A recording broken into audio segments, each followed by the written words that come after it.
अकबर बीरबल की कहानी। जोरू का गुलाम। एक बार की बात है, राजा अकबर व बीरबल दरबार में बैठे कुछ अहम मामलों पर चर्चा कर रहे थे। तभी बीरबल ने अकबर से कहा, मुझे लगता है कि ज़्यादातर पुरुष जोरू के गुलाम होते हैं और अपनी पत्नियों से डर कर रहते हैं।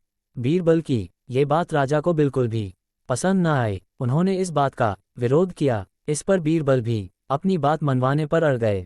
उन्होंने राजा से कहा कि वे अपनी बात को सिद्ध कर सकते हैं, मगर इसके लिए राजा को प्रजा के बीच एक आदेश जारी करवाना होगा।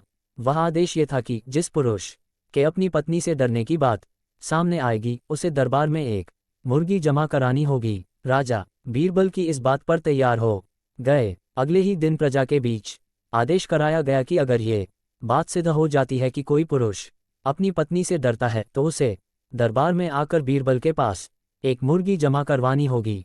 फिर क्या था, देखते ही देखते बीरबल के पास ढेरों मुर्गियां इकट्ठा हो गईं और सैकड़ों मुर्गियां महल के बगीचे में घूमने लगीं। अब बीरबल राजा के पास पहुंचे और बोले, महाराज, महल में इतनी मुर्गियां इकट्ठा हो गई हैं कि आप एक मुर्गी खाना खोल सकते हैं, इसलिए अब आप इस आदेश को वापस ले सकते हैं। मगर महाराज ने इस बात को गंभीरता से नहीं लिया और महल में मुर्गियों की संख्या धीरे धीरे और भी ज्यादा बढ़ने लगी। इतनी अधिक मुर्गियां महल में जमा हो जाने के बाद भी जब राजा अकबर बीरबल की बात से सहमत नहीं हुए, तो बीरबल ने अपनी बात सिद्ध करने के लिए एक नया उपाय निकाला। एक दिन बीरबल राजा के पास गए और बोले, महाराज, मैंने सुना है कि पड़ोस के राज्य में एक बहुत की खूबसूरत राजकुमारी रहती है। अगर आप चाहें तो क्या मैं आपका रिश्ता वहां पक्का कराऊं?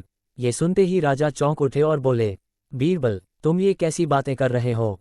महल में पहले से ही 2 महारानियां मौजूद हैं। अगर उन्हें इस बात की भनक भी लगी तो मेरी खैर नहीं होगी। ये सुनकर बीरबल ने तपाक से जवाब दिया, चलिए महाराज, फिर तो आप भी मेरे पास 2 मुर्गियां जमा करा ही दीजिए। राजा बीरबल का ऐसा जवाब सुनकर शर्मा गए और उन्होंने अपना आदेश उसी वक्त वापस ले लिया। कहानी से सीख। अकबर बीरबल की इस कहानी से हमें ये शिक्षा मिलती है कि बातों की चतुराई से हम किसी भी बात को मनवा सकते हैं। जरूरत है तो बस बीरबल की तरह चतुराई से अपना पक्ष रखने की। अगर आपको हमारी वीडियो अच्छी लगी हो तो चैनल जरूर सब्सक्राइब करें।